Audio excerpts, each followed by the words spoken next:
UNESCO Earth Network Podcast.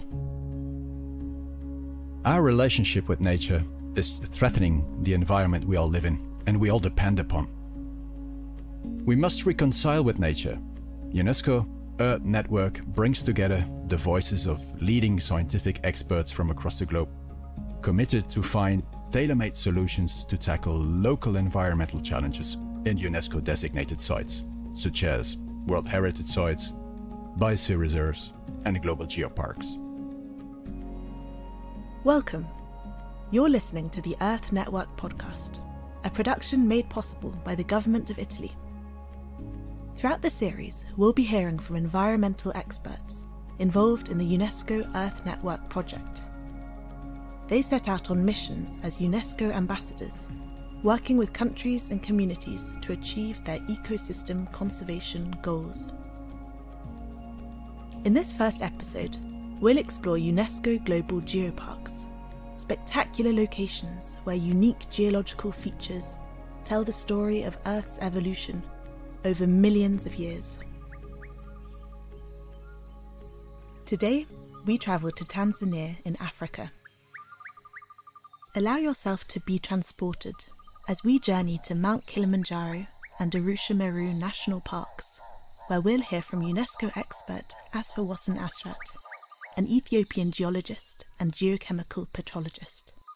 Asfawossen, who has extensive experience in the earth sciences in Africa, has travelled to Kilimanjaro to evaluate the national park's dossier to become a UNESCO Global Geopark. He'll discuss the challenges of conserving Africa's geological heritage and the creation of global geoparks. The major problem is not about conserving, although it plays also a role, because if sites are not conserved, obviously there is a challenge to have a geopark, because if the geoheritage of international significance are not very well conserved and protected and legally protected for that matter, then it's going to be a challenge. But what we are seeing now is not actually related to lack of conservation, although in some places we have that. The problem is related with other things. The first thing is, obviously, if you want to have a geopark, the first thing to do is you have to have a clear inventory of what kind of geoheritage you have, and not only inventory, you have to very well describe them. Then you have to justify that you have a site or many sites of geoheritage sites of international significance. The major problem is basically intrinsic, I would say, and that's because most parts of Africa are not yet explored to the level that we want them to. So that means we have probably geological maps and description of some sites, but not detailed work that's conducted on them. That means the inventory will become very difficult because there is not much published on them. Meaning you have to have an inventory just specifically for those projects. And that requires obviously money, that requires human resource, that requires all sorts of access, and so on and so forth. Beyond the geoheritage inventory, it is also essential that within the local community there is a clear understanding of what geotourism means and what constitutes geological heritage of international significance. Professor Asrat explains. In a geopark, a selection of geological elements and processes which are of interest, which need to be conserved. And in a geopark, at least some of them have to be of international significance. That means they have a significance, those materials or those processes, like rocks or fossils or any kind, because rocks and fossils are basically process. They are indicators of process, so we are to conserve them.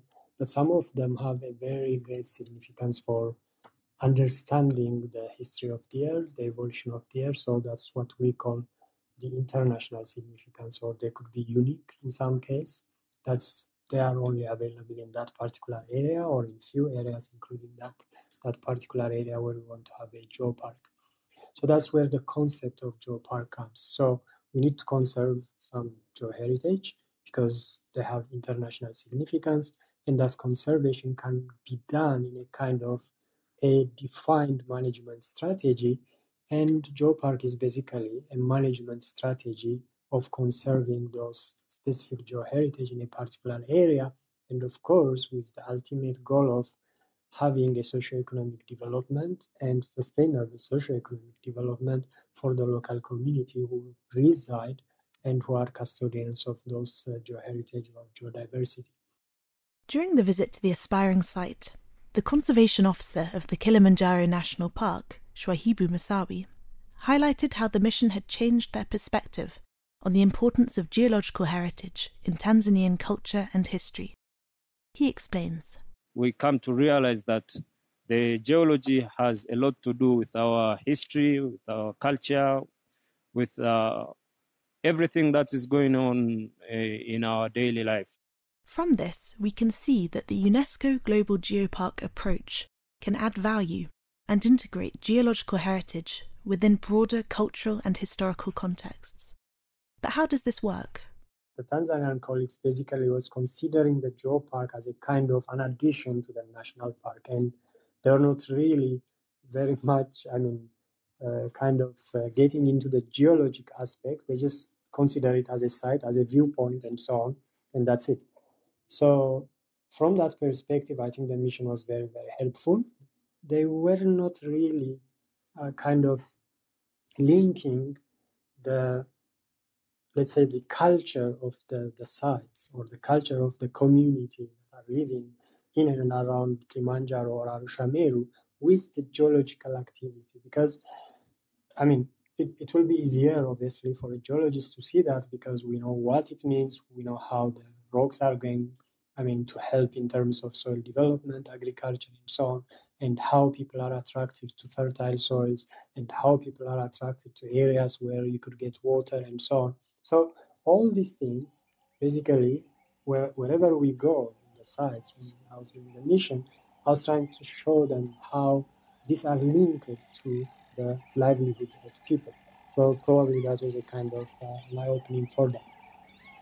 Geotourism is a new concept for many and is little known in Mount Kilimanjaro and Arusha-Meru National Parks. How can local communities gain from geotourism? Would a visit from a UNESCO expert help locals grasp this concept better? How can they be educated about the implications and benefits of being designated a global geopark? Let's hear from Shwahibu Musawi, Conservation Officer responsible for Kilimanjaro's National Park, and hear his thoughts on the matter. I really appreciate this mission from UNESCO coming here in our locality and they help us to really understand the way forward. So, since this was a quite new concept to us, it was just most of these geosites that we had and we are having in our areas, we couldn't tell the real value of it. We just took it as just as a structure or whatever. But after this mission, we come to realize that the geology has a lot to do with our history, with our culture, with everything that is going on in our daily life. So we have a new approach and a new understanding and let's say a new perspective on the way we look on this geoheritage that we have. I really like it because the concept of geopark is an integrative approach as it comprises of conservation of nature, conservation of geoheritage sites, and as well as it opened the new opportunities for geotourism. So with that, we think we have more windows to open and sell our tourism attractions in the nation through the concept of geopark. Global geoparks can play a crucial role in promoting cultural exchange and fostering a more meaningful, engaged form of tourism. But how can a global geopark help to strengthen local communities? Geoparks are community-based. That means everything has to be run by the community, meaning the community living in that geopark territory are going to be involved or have to be involved. That at least that's the principle.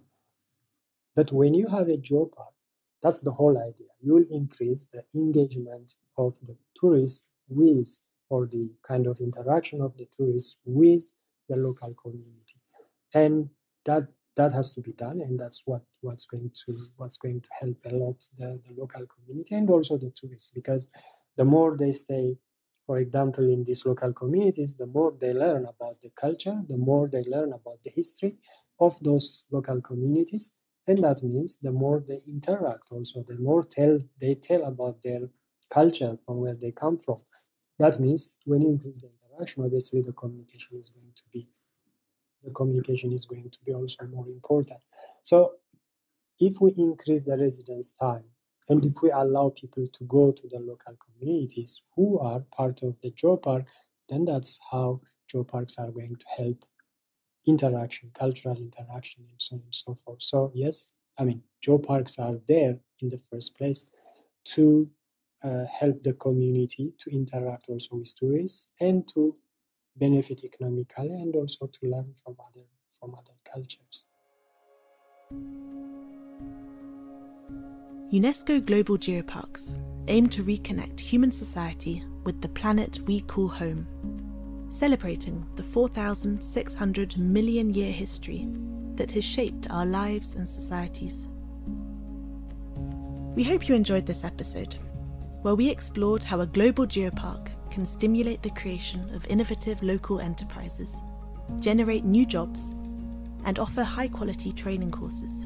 By promoting geotourism, UNESCO Global Geoparks provide new revenue sources while protecting the area's geological heritage.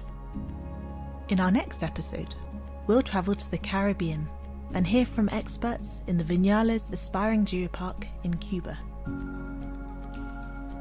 Thank you for listening to this podcast. This podcast is part of the UNESCO Earth Network project. This episode was produced by Ilse Campos, sound design and mixer by Emanuel Rudowski. Special thanks to Catherine Lovat and the experts. If you want to learn more about it, visit the UNESCO Earth Network website and stay tuned for our next episode.